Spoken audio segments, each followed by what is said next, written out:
है अगर गुरुवर का सानिध्य पाना तो विद्यासागर.गुरु पर जरूर आना। धर्म की आचार्य गुरुवर श्री कुंद भगवान की, आचार्य गुरुवर श्री ज्ञान सागर मुनि महाराज की, जय बोलो परम पूज्य संत श्री आचार्य भगवान विद्यासागर जी महामुनि राज जी की, समस्त आचार्य संघ की।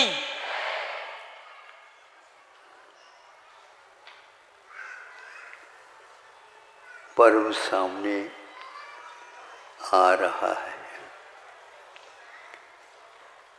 धीरे धीरे लोग एकत्रित हो रहे हैं। व्यवस्था की बात है, ये होती रहेगी। कार्यक्रम की घोषणा यहाँ पर हो चुकी है। आज यह पर्व से पूर्व में रविवार आया है। अब पर्व में ही रविवार आएगा, वह 7-8 दिन में आएगा।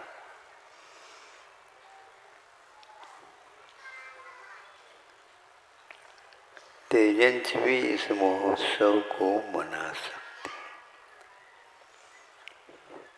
आप लोगों को बार बार कहने के उपरांत मनाते हैं और वो उनको कुछ कहे बिना भी वो मनाते रहते हैं। पर्वराज एक प्रकार से 10 लक्षण धर्मों का एक विवेचन का अवसर प्राप्त होता है।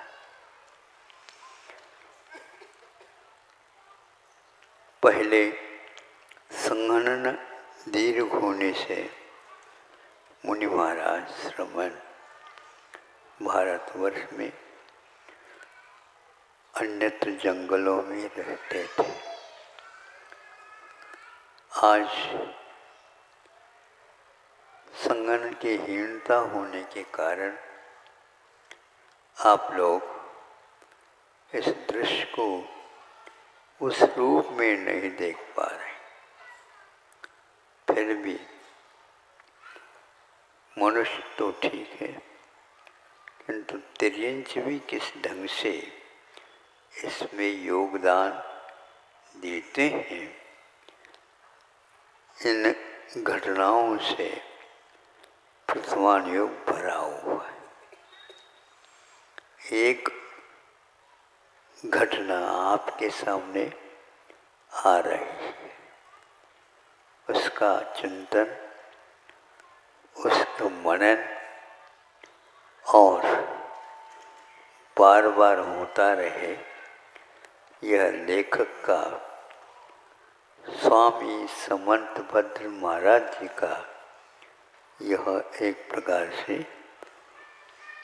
आप लोगों के सामने रखा गया।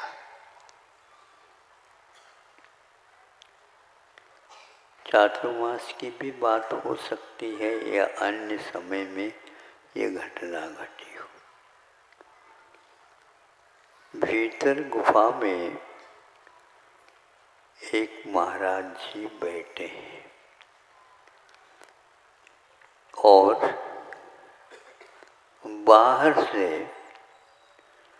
एक अरण्य के जो सुअर होता है, वह भी उस गुफा के आंगन में बैठ करके चारों तरफ देख रहा है।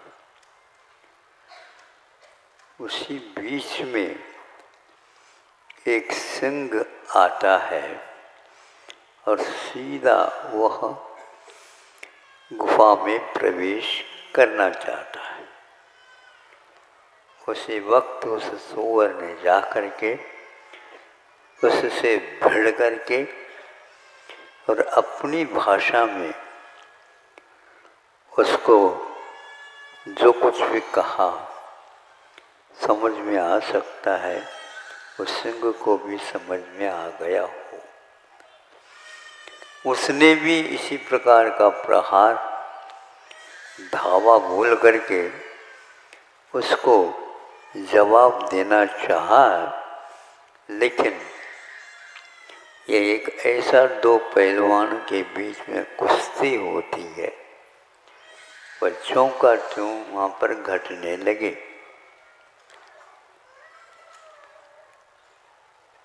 क्योंकि सूअर का लक्ष्य ये था, जब तक महाराज जी का सामायिक पूर्ण नहीं होगा और वो ध्यान का विसर्जन करके अन्य आवश्यक कार्यों में नहीं लगेंगे, तब तक मैं यहीं पर रह करके उनके समाधि में, उनके सामायिक में, उनके ध्यान में निर्विघ्नता आ जाए, इसकी प्रतीक्षा कर रहा था।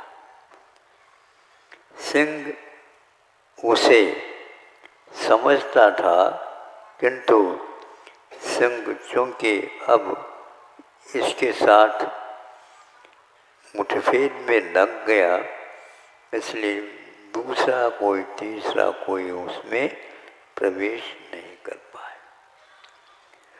यह बहुत देर तक घमासान युद्ध उन दोनों में होता रहा। सिंह का यही मात्र अभिप्राय था, उस मानव प्राणी का भक्षण आज हो जाए। एक रक्षक बन करके बैठा है और एक राजा हो करके, राजा है क्या नहीं? हाँ, सिंह जंगल का राजा माना जाता। इस राजा के साथ में युद्ध लड़ने का कार्य सूअर ने अपने हाथ में ले लिया। एक दूसरे के ऊपर प्रहार करते समय दोनों का शरीर घायल हो गए, रक्तस्राव होने लगा। फिर भी भीतरी वेग, एक का वेग क्रूरता से भरा हुआ है और एक संवेग के साथ ये कार्य कर रहा है। दोनों विपरीत हो गए। पशुओं के लिए कोई प्रशिक्षण नहीं दिया जाता। प्रशिक्षण और उपदेश मुख्य रूप से मनुष्य को ही प्राप्त होता है, लेकिन पशु और पक्षी यहाँ पर बैठे बैठे वृक्षों के ऊपर भी सुन रहे हो सकते हैं। गाय भैंस आदि भी इनको सुन सकते हैं, सुनते होंगे, मुख से कुछ कहते नहीं। उन्हें आग्रह करने की कोई आवश्यकता नहीं पड़ती। उनके भावों में इस प्रकार की विचित्रता रहती है। ग्रंथों में कहा, 8 वर्ष अंतर्मुख हुए बिना मनुष्य को सम्यक दर्शन नहीं हो सकता। कितने भी वह प्रयास कर ले, गुरु महाराजों के चरणों में ही बैठा रहे तो भी प्राप्त नहीं हो सकता।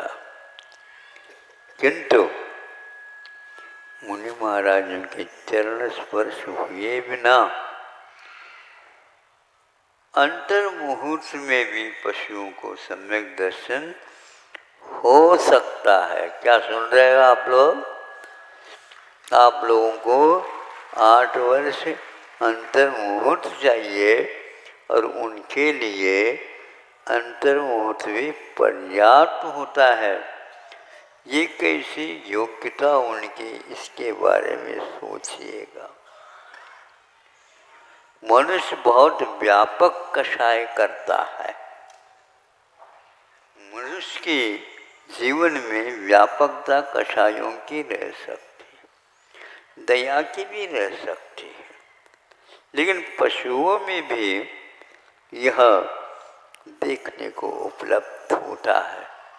इन दोनों में सुअर एक ऐसा ही अहिंसक था, तो वहाँ भीतर ही भीतर यहाँ पर भले ही बैठा रहा, किंतु उसका जीवन अहिंसामय हो गया था। वह रक्षक के रूप में ही वहाँ पर रहता था। इस कथा को पढ़ने से ऐसा ज्ञात होता है, सम्यक दर्शन के पीछे पढ़ने से सम्यक दर्शन प्राप्त नहीं होता, आगे की सीढ़ियाँ और हैं। किंतु पशुओं में एक साथ तीनों ही प्राप्त हो सकती हैं, ये भी उल्लेख मिलता है। ज्ञान का अर्थ विद्यालय खोलने से, महाविद्यालय खोलने से, विश्वविद्यालय खोलने से नहीं प्राप्त होता, किंतु वह एक भीतरी आयाम है, वह एक भीतरी साधना है, वह एक भीतरी, ऊपर से उसका संबंध नहीं, किंतु ऐसा पुरुषार्थ होता है। और जैसे आप लोगों को कोई ऐसी घटना देख करके आँखों में आंसू आते हैं, उसके लिए कोई विशेष परिश्रम करने की आवश्यकता नहीं होती। कभी कभी ऐसे भी भीति के अवसर मिलते हैं और शरीर में पसीना अपने आप ही आने लग जाता है। इसमें भीतर का ही एकमात्र संबंध रहता है।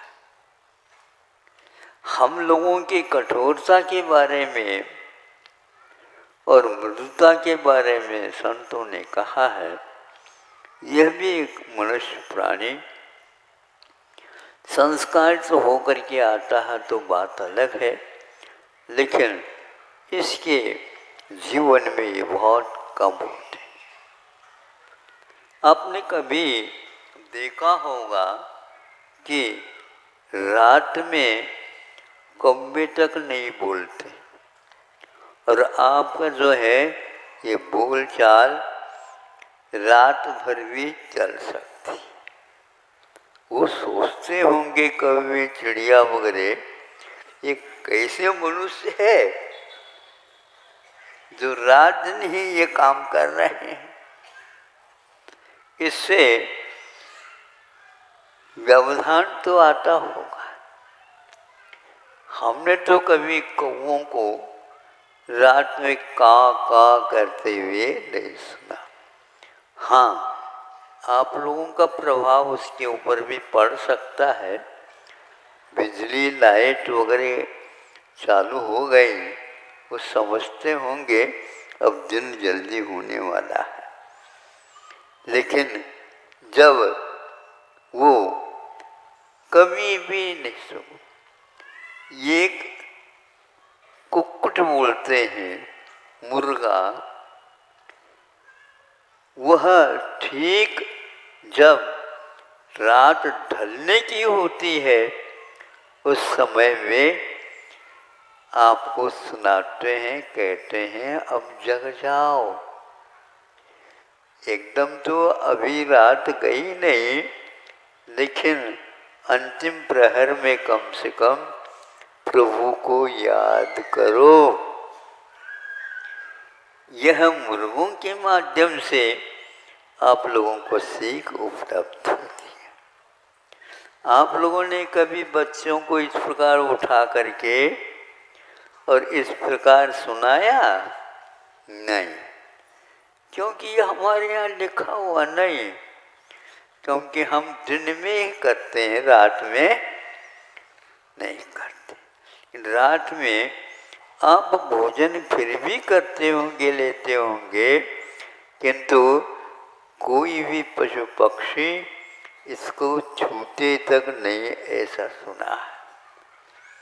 आप डाल भी दोगे तो भी वह दिन में जो खाया है उसकी जुगाली चरवन भर करते रहते हैं और उसको पचा करके प्राण के रूप में परिवर्तित करते हैं। बंदर भी ऐसा ही करता होगा। उसके गले में एक थैला टाइप बना हुआ रहता है, उसमें वह खा खा करके रुक जाता है, स्टोर कर लेता है, संग्रहित कर लेता है, फिर संभव है रात में उसको चरवन करता है। आप लोगों के जीवन में चरवन कम है, इसलिए अनेक प्रकार के भयानक रोग आपको हो रहे हैं। यदि पच जाए खाया हुआ तो फिर कहने की आवश्यकता नहीं है, यह अपच रोग आपके पास आ गया, आ नहीं सकता।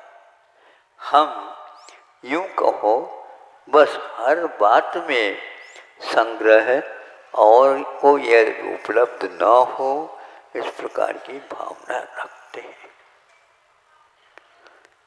और भी पशु पक्षी, उनके बारे में आप अध्ययन करिएगा, निश्चित रूप से वे इस प्रकार की तामसी वृत्ति से दूर रहते हैं। पीने का भी कार्य रात में वे लोग नहीं करते, कुछ पशु पक्षी को छोड़ करके।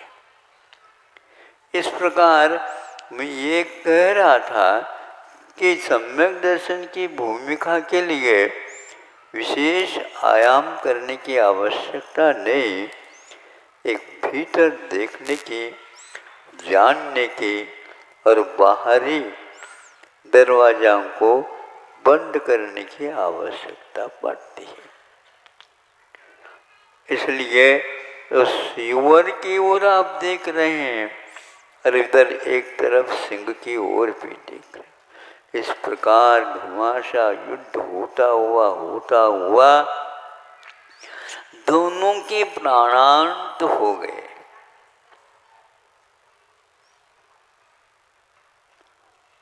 क्योंकि दोनों के बीच में जो यह घात प्रत्याघात की प्रक्रिया होने से घायल हो गए, दोनों को प्राणांत हो गया। लड़ने वाले तो निश्चित रूप से नरक में जाएंगे, ऐसा तो हम सुनते हैं। सुनते क्यों, बिल्कुल है ही है। अब इनको भी नरकों में जाना पड़ेगा, क्योंकि ये भी सामने सामने युद्ध ही कर लिया।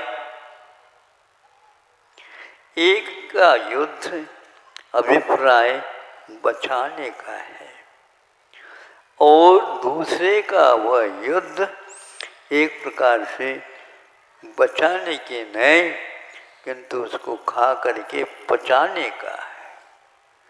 यहाँ इतना जमीन आसमान का अंतर है। जमीन आसमान का अंतर कब होता है कि यह संभव ही नहीं है इन दोनों को हम मिला दें, इतना बड़ा अंतर रहता है। ऐसा ही भावों का खेल है।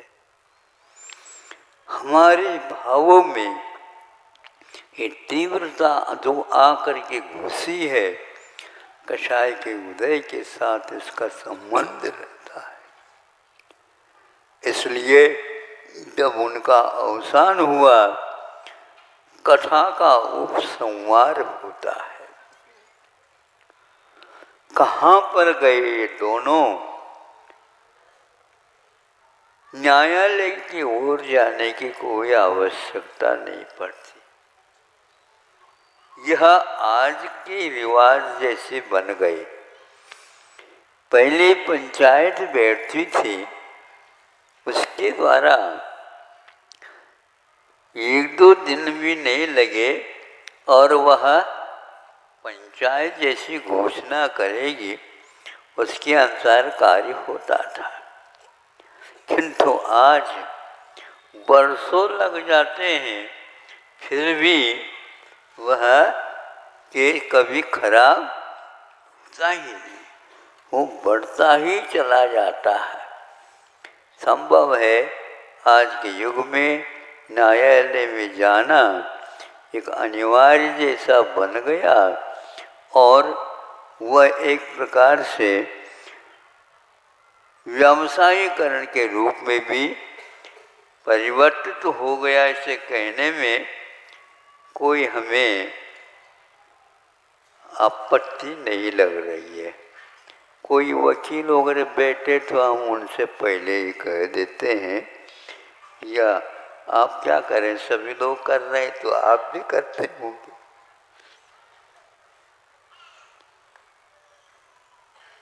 मतलब उनको पंचायत के ऊपर कितना बड़ा विश्वास रहता था।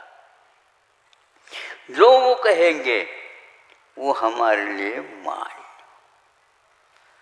और वह कह देते थे।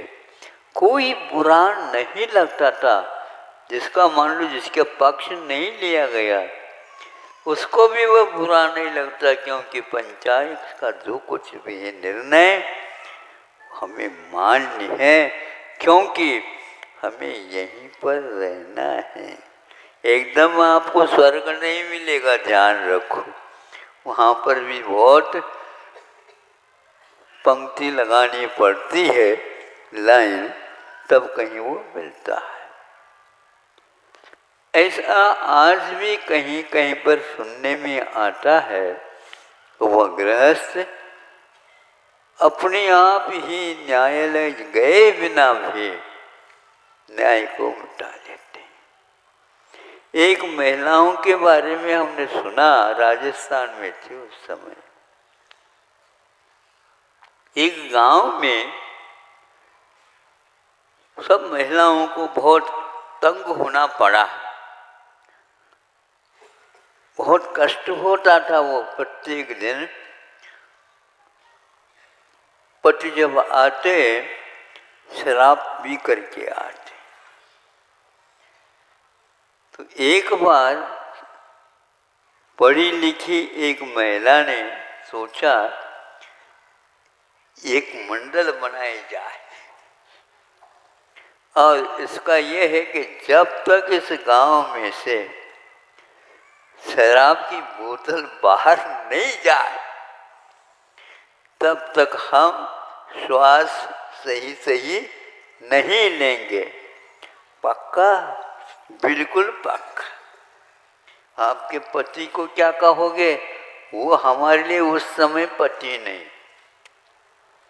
क्योंकि जिनके माध्यम से पैसा भी खर्च हो रहा, लाता कम और ज़्यादा खर्चा घर का होता है, और काम तो कुछ करता नहीं, काम करना उसको आता नहीं, आता भी हो तो बेहोशी में वह रह जाता है, और वह विशेष रूप से क्षीण काया वाला होता है। ऐसी स्थिति में हम उसको घर में रख करके भी क्या करना चाहें? तो सब लोगों ने कर लिया। कोई भी 7 बजे या 8 बजे नहीं, उससे पूर्व में घर में सदस्य आता है तो ठीक स्वागत है, नहीं आता है बाहर रहो। और दिन में भी जब पूछ करके आओगे तो हम देख लेंगे, यदि नशा उतर जाए तो ठीक है, नहीं तो जब तक वह नशा नहीं उतरी तब तक वहाँ आपके लिए कभी पूछेंगे नहीं। बस 4-5 दिन हुए नहीं, सभी के घर में जो कोई भी थी शीशियाँ बाहर निकाल दिया गया।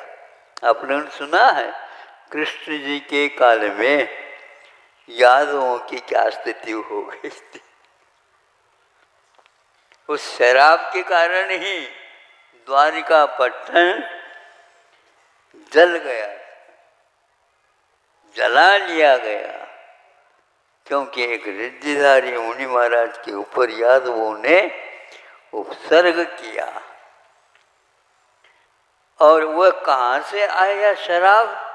तो पहले ये कह दिया था कि यहाँ राज दरबार जो कुछ भी है उनमें से शराब सारे के सारे बाहर फेंका जाए, क्योंकि यादव लोग शराब पी करके ही महाराज के ऊपर उपसर्ग करेंगे। ये सुन करके सब लोगों ने पार किया था, किंतु खदानों में जो वह इकट्ठा हुआ और 2-3-4 दिन जो है लगातार वर्षा होने से वह खदानें भर गई। हाँ, और जो है सशक्त हो गए शराब और उसको पी लिया प्यास लगने से। फलस्वरूप पुनः उन लोगों ने महाराज जी के ऊपर धावा बोल दी और उसके परिणाम स्वरूप वहाँ पर यह घटना घटी थी। इससे फल होता है कि वो महिलाएं अडिग रह गई और हम पीछे नहीं हटेंगे। जैसे अभी कहा कि टाइगर हिल ये समझे, वहाँ पर भी ऐसा मोर्चा दिया जवानों ने, तो कईयों को वहाँ से भागना पड़ा। युद्ध ऐसा थोड़ी होता है, गर्मी के दिनों में गर्मी, सर्दी के दिनों में सर्दी, वर्षा के काल में मूसलाधार वर्षा में भी सेना को सजग रहना पड़ता है। जिस समय आप खुर्राटे लेते हैं उस समय वह किसी भी प्रकार से किसी को भी छोड़ नहीं सकते। तब कहीं जाकर ये महाराष्ट्र जो कि प्रथम नंबर में, भारत तो नहीं आ रहा लेकिन आबादी की अपेक्षा से दूसरे नंबर में आता है। और यदि यह कर्मठता के साथ बुराइयों को छोड़ करके आगे बढ़ता है तो क्या हिम्मत है उसके पास जो ये नशाएं उतर जाए उसके सामने। प्राय करके नशा जो है ना प्रभाव कब होता है जब कोई विशेष पूछने वाला नहीं होता और बच्चे सब डर जाते हैं उनसे, किंतु पुलिस एक बार सीटी बजा दे तो वो नशा ही उनका उतर जाएगा और भाग जाए वो अपने अपने घर को। एक कारण यही है कि कोई ऐसा भी व्यक्ति चाहिए तो इस प्रकार संवैधानिक नीतियों के ऊपर अपना शासन और प्रशासन चलाता हो।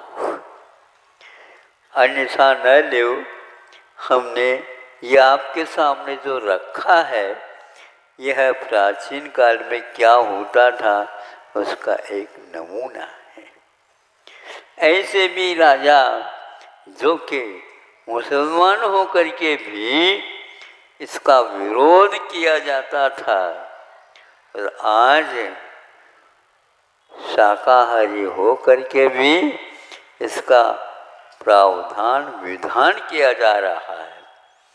अब पर्व के दिनों में क्या क्या बोलना पड़ेगा और क्या क्या आप लोगों को सुनना पड़ेगा हम अभी कह नहीं सकते, क्योंकि आपने हमारे सामने निवेदन किया है महाराज हम सुनेंगे, तो हम भी देखो समय मिल जाए तो सुनाएंगे, लेकिन आपकी केवल मतलब की बात नहीं सुनेंगे, जो सही सही घटनाएं हैं वही आपके सामने रखेंगे। हाउ कह दो, हाउ ऐसे धीरे धीरे हाउ हमारे कानों में नहीं आ पाती। हाँ हो महाराज। हाँ तो उससे जो है ना ये सारे पुरुष लोग समझ में आएंगे। ये प्राय करके पुरुषों के द्वारा ही शराब का धंधा किया जाता। हाँ, कहीं कहीं पर बहुत दिन का प्रचलन होने से वहाँ महिलाओं में भी आ सकता है, लेकिन उसमें अगला कदम तो उन्हीं का रहता है।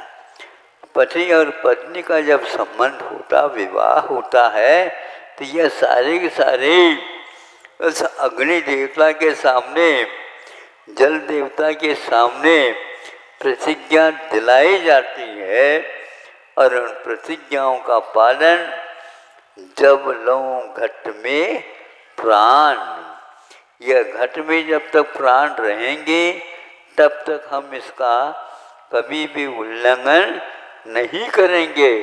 तो यह भीतरी नहीं बाहरी बात, उसका प्रभाव से कई लोग इसको भूल जाते हैं।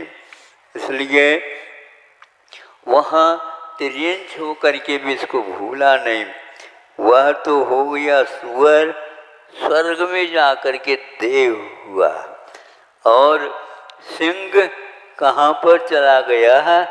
रावण जैसे अन्यायी व्यक्तियों का वहाँ पर अड्डा लगा हुआ है, आज भी वहाँ पर वह चला गया। हमें छूट देते एक बार, छूट नहीं, यहाँ पर सभी को अपना किया हुआ अनर्थ का फल भोगना पड़ेगा, भिन्न भिन्न स्थानों में जा कर के। धन्य हैं ऐसे जीव, कौन से किसने संस्कार दिए थे पता नहीं, और आज तक वह प्रसिद्धि पाई है आश्रय दान की अपेक्षा से। कौन सा दान? आश्रय दान। दूसरे को आश्रय क्या देना? अपने जीवन में स्वयं को भी आश्रय देना होता है। इसलिए उस भयानक परिस्थिति में भी अपने प्राणों को बलिदान के रूप में चढ़ा करके सुअर ने यह आदर्श स्थापित किया, और उसकी कथा रत्न करंडक श्रावकाचार्य में उल्लेखित है।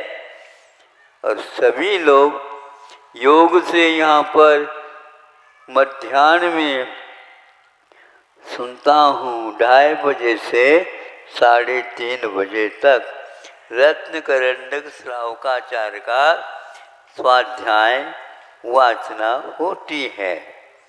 अब इनमें इस प्रकार के छठे छठी गाथाएं दी गई है। अभिमान में कौन मुखिया हुआ और मार्दव की अपेक्षा से कौन मुखिया हुआ? पुरुष भी है, उसमें महिलाएं भी हैं। इस प्रकार वह कथानक नहीं किंतु उदाहरण के रूप में उनको प्रस्तुत कराया गया है। मद करने वाला कहाँ पर चला जाता है और निर्मद हो जाता है, तो सम्यक दर्शन उसकी परिक्रमा दे करके खड़ा हो जाता।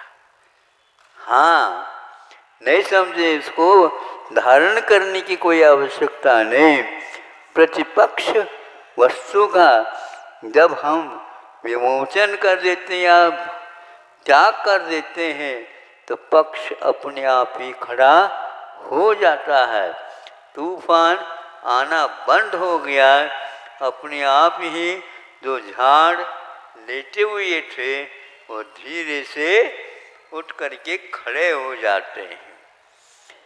इस प्रकार आपके सामने यह कथा जो रखी, यह मुझे बहुत प्रिय कथा लगती है। हमें प्राय करके जो अबला हो करके भी और जो पशु हो करके भी, पक्षी हो करके भी, उनकी दृढ़ता, उनके आचरण के प्रति निष्ठा देख करके वो बहुत जल्दी निकट भव्य है और अवश्य ही आप लोगों का नंबर बाद में भी आ सकता है, किंतु उनका पहले प्रथम श्रेणी में ही पुरस्कार उन्हें दिया जाएगा और रत्नगढ़ श्रावकाचार्य में समर्थभद्र महाराज ने यही एकमात्र कार्य किया है। अब इसको आप अपने जीवन में उतारने का, चिंतन मनन करने का अवसर दे दो, ताकि आपका जीवन में भी यह प्रसंग अपने आप आ जाए और इससे प्रेरित होकर के अन्य जीवों का भी उद्धार हो जाए। इसलिए हमें कभी भी पुराण ग्रंथों को गौण नहीं करना चाहिए।